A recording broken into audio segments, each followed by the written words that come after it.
de tanto caminhar, depois de quase desistir, os mesmos pés cansados voltam pra você.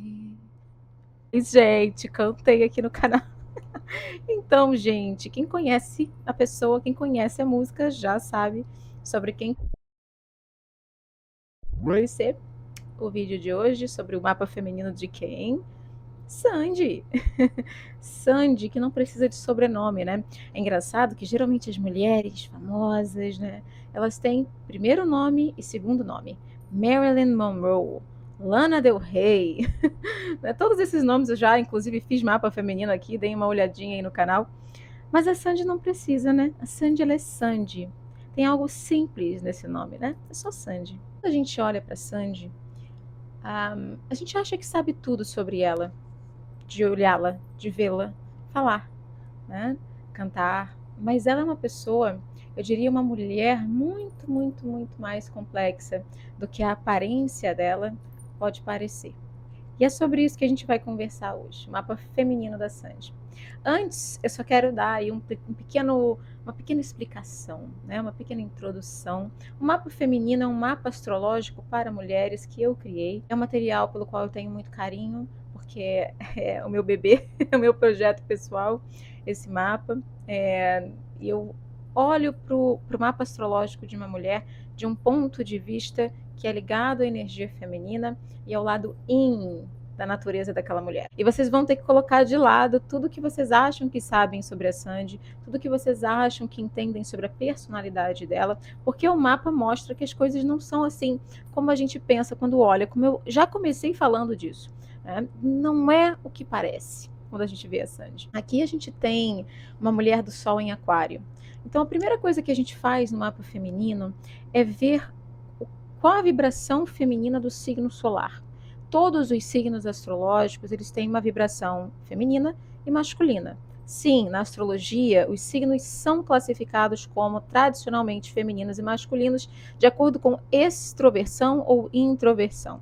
Esse signo é para fora, ele é masculino, esse signo é para dentro, ele é feminino. Isso tem uma base muito grande com os elementos fogo, terra, ar e água, ok? Então, tecnicamente, astrologicamente falando, a Sandy é uma mulher de um signo solar masculino, porque Aquário, o signo no qual o Sol dela está, o luminar solar está, é um signo masculino, é um signo do ar, né?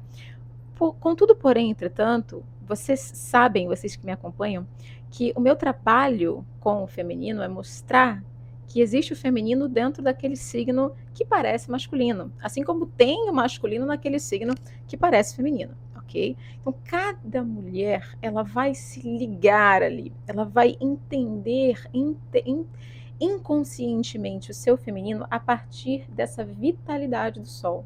Então não adianta eu chegar para uma aquariana como a Sandy e dizer assim, Sandy, você tem que ser que nem uma piscianinha, né? Ou você tem que ser que nem uma ariana. Ela não vai se conectar ao feminino dela na vibração do engajamento, da paixão de Ares. Também não vai se conectar ao feminino dela a partir da espiritualidade e da imaginação de peixes. Ela vai fazer isso a partir do signo de Aquário. Então, esse feminino de Aquário está muito ligado, gente, à individualidade. Aquário é o único signo do zodíaco que eu diria a vocês, no caso da mulher de Aquário, que primeiro ela tem que formar o indivíduo e depois ela vai conseguir trabalhar esse feminino dentro dela. Aquário é um signo que não gosta de se pautar, de certa forma, pelas regras. Então é muito natural que uma mulher de Aquário, naturalmente, ela não queira seguir certos papéis muito tradicionais aí do que é a expressão feminina no mundo, ok? Então, muito natural que a mulher de Aquário ela vá buscar formas de expressar o seu feminino que não são tecnicamente ali tradicionais, né? Dentro daqueles papéis mais específicos, mais conservadores, digamos assim, do que você espera que uma mulher seja. Então, naturalmente, eu já estou dizendo aqui que Aquário é um signo, mesmo no feminino, ele vai trazer o feminino que ele não segue o grupo.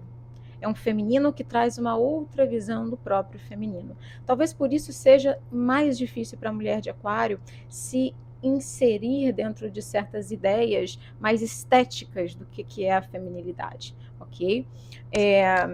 A liberdade é, na verdade, um grande ponto de conexão da mulher de Aquário com a sua energia feminina. Porque muito comum essa mulher aquariana ela se conectar excessivamente com as suas ideias, com os seus pensamentos. E isso pode ser uma coisa tão excessiva que faz com que ela se desconecte da sua própria liberdade. Eu vou dar um exemplo para vocês. Se eu sou de um grupo coletivo político, e tem coisas nesse grupo que eu acredito, mas eu começo a ter que me encaixar totalmente nesse grupo, que inicialmente tinha coisas que eu acreditava, eu não vou perdendo a minha individualidade?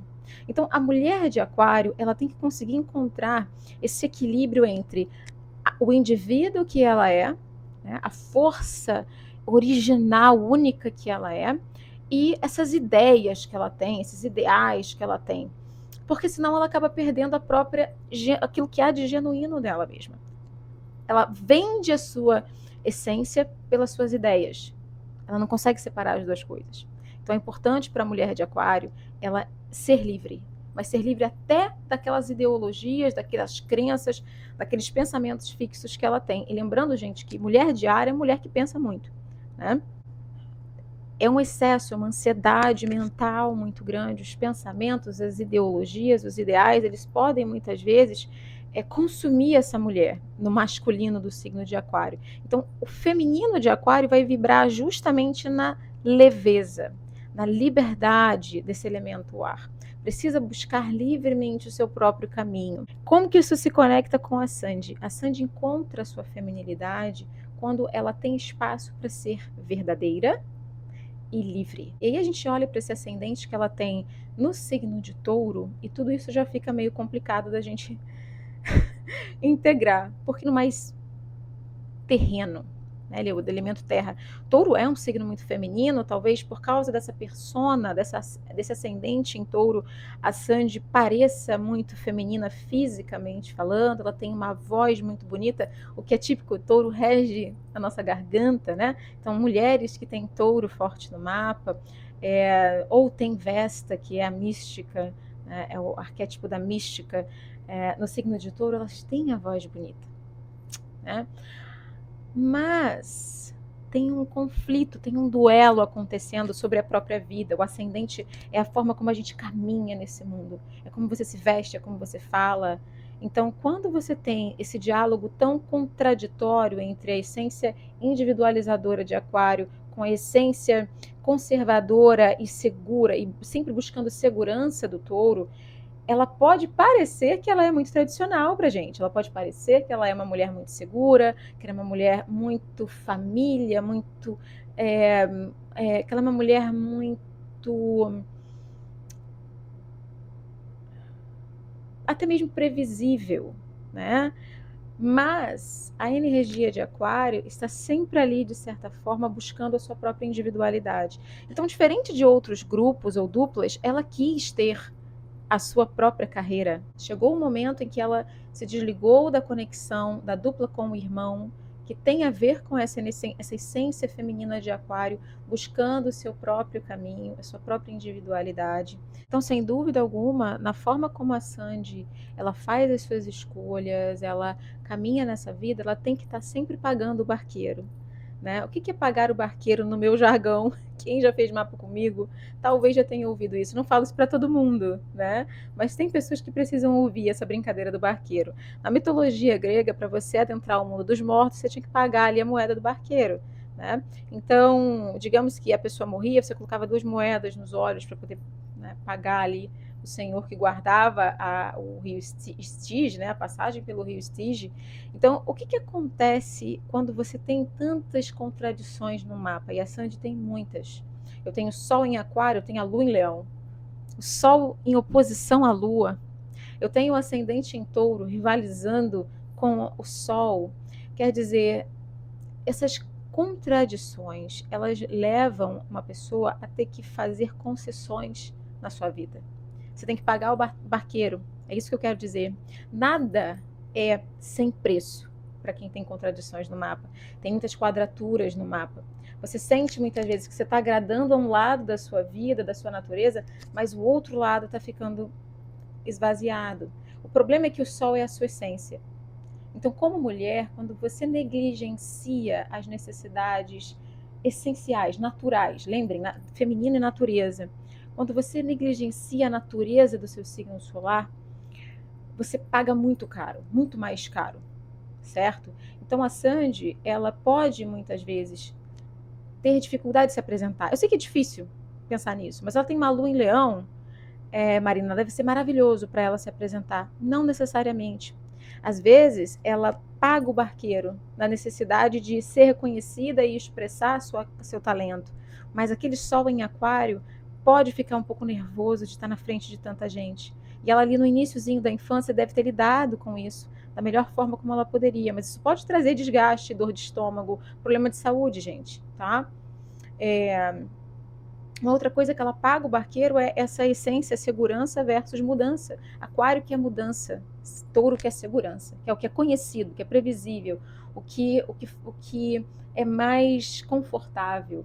Então, muitas vezes ela pode ter pago esse barqueiro também para ter mais conforto, ter mais segurança, fazer certas escolhas mais previsíveis na vida dela, enquanto aquela essência aquariana, aquela essência que necessita de individualidade, de reviravolta, de mudança constante, de crescimento, ficou negligenciada, ficou, de certa forma, esvaziada. E para mim tem muito a ver com o fim do casamento dela, essa questão, tá? Mas, obviamente, isso aqui é especulação astrológica. Eu não conheço ela, não posso falar. Diria que os desafios da Sandy vêm desse lugar do que ela tem que ser versus o que ela realmente é. O mapa inteiro propõe isso, a oposição de Sol e Lua clássica, oposição que determina uma certa autossabotagem, porque a luz do consciente e o inconsciente da sombra não entram em acordo, estão se opondo. A pessoa quer casar e quando casa quer estar solteira, quer estar casada, enfim, quer morar em Nova York, mas quando está em Nova York quer morar no Rio de Janeiro. Essa pessoa, ela tem uma dificuldade de se sentir completamente satisfeita e ela tem uma tendência a tropeçar um pouquinho, entender o que ela realmente sente. Oposição Sol e Lua. Ela tem um Sol muito aflito. Então, é aí que entra o que eu falei. O Sol está em Aquário, brigando muito no mapa dela. Ele briga com a Lua, ele briga com Saturno, ele briga com Plutão. Plutão e Saturno ali na casa 7 dela. O Sol no meio do céu, carreira versus casamento, carreira versus relacionamento amoroso. Ela tem uma dificuldade na vida dela em saber o que ela quer em relação a isso, né? Eu foco na minha expressão criativa no mundo ou nos meus laços afetivos. Ela pode se sentir ou ter se sentido na vida muito limitada nas escolhas amorosas dela, por causa desse Saturno na casa 7, né? Ao mesmo tempo que quer um certo nível de compromisso, também precisa transcender essa necessidade que pode ter de agradar a todo mundo ou fazer o que é certo. O Saturno brigando com o Sol em quadratura Saturno, muito clássico de uma pessoa, de uma mulher que quer fazer tudo certinho, que quer ser toda bonitinha, né? E às vezes tropeça por causa disso, porque está muito preocupada com a maneira como ela está sendo vista, como ela está sendo reconhecida, enfim. O Sol está fazendo uma quadratura com Plutão, tem questões de poder e controle. Acho que existem questões que a gente não pode ver nesse relacionamento familiar, que são complicadas e que podem ter um poder psicológico muito grande sobre as escolhas dela. Okay? Inclusive, às vezes, querer fazer a mesma coisa que a mãe. Ela tem uma lua na casa 4. E a Lua faz uma oposição ao Sol na casa 10. Quer dizer, a mamãe está em casa, papai está do lado de fora trabalhando. Existe um tradicionalismo ancestral aqui que pode pesar um pouco para uma aquariana que quer ser diferente, que quer fazer diferente, que quer testar várias coisas, mas pode ter se sentido ao longo da vida um pouco reprimida nesse sentido, ok? A lua ancestral em Leão, a gente definitivamente tem uma família, ela vem de uma família muito talentosa. Eu diria que a mãe dela é muito talentosa, apesar de a gente não ver muito da mãe da Sandy. Ela pode ter tido um talento que ela guardou para ela, né? Tanto a mãe, quanto a avó, quanto a bisavó. Pode ser que muito da cantora, da escritora, da letrista que a Sandy tem dentro de si venha da mãe ou das antepassadas mulheres dela, não só do pai, tá bom? Eu tô tentando resumir porque eu não quero que esse vídeo fique gigantesco. E uma outra coisa que me chamou muita atenção nos arquétipos dela é que ela tem o Sol em conjunção à sua rainha interior, que é a Juno. Essa conjunção do Sol e da rainha, né, do Sol e Juno, justamente no ponto de maior publicidade, né, o ponto mais público do mapa, que fala da maneira como nós somos vistos pelo mundo, reconhecidos pelo mundo, geralmente impacta uma mulher nessa imagem que ela mesma projeta, que é uma imagem de respeito, dignidade, alguém confiável, é aquela coisa da altiva rainha, tá junto da essência daquela mulher. Isso é muito poderoso, tá, gente? Ainda mais no meio do céu. Ela vibra muito essa energia de uma mulher simples. Lembra que eu falei da simplicidade? Mas é uma simplicidade sofisticada, né? É uma beleza, é uma presença muito, muito cativante também, porque a rainha, ela é a rainha. Ela tem súditos, né? Então ela naturalmente ela aparece, naturalmente ela é vista, naturalmente ela imprime uma presença muito forte e sempre com esse tom da dignidade. A Juno se importa muito com isso na astrologia, ser percebida com respeito, que as pessoas a respeitem mas não é um respeito violento, não é um respeito de obrigação, é um respeito verdadeiro. Então, geralmente são mulheres que têm uma integridade, buscam muito essa integridade, seja sexual, seja afetiva, seja em todas as áreas da sua vida, né? E também reforça essa coisa do fazer tudo bonitinho, do fazer tudo certinho. Porque ela pode ter sempre aquela sensação de que, como se ela tivesse nascido realmente uma princesa que tem que honrar a posição que ela tem. Então, ela precisa ter responsabilidade, ela precisa ter compromisso, ela precisa ser correta. O arquétipo da mística, que é representado pelo asteroide Vesta, está no signo de Peixes, na casa 11, que é a casa do público, é a casa do público em massa, né, da massa, de muita gente. Então faz sentido essa imagem que ela transmite de uma certa paz, de uma certa tranquilidade, né, de uma certa sensibilidade. A mística está em Peixes, né? E também a voz bonita que ela tem também pode ser explicada por esse posicionamento. Eu diria que ela tem uma necessidade de isolamento muito grande por ter a Vesta em Peixes. E, para finalizar, ela tem uma guerreira na casa 12. O arquétipo da guerreira está na 12. É complicado.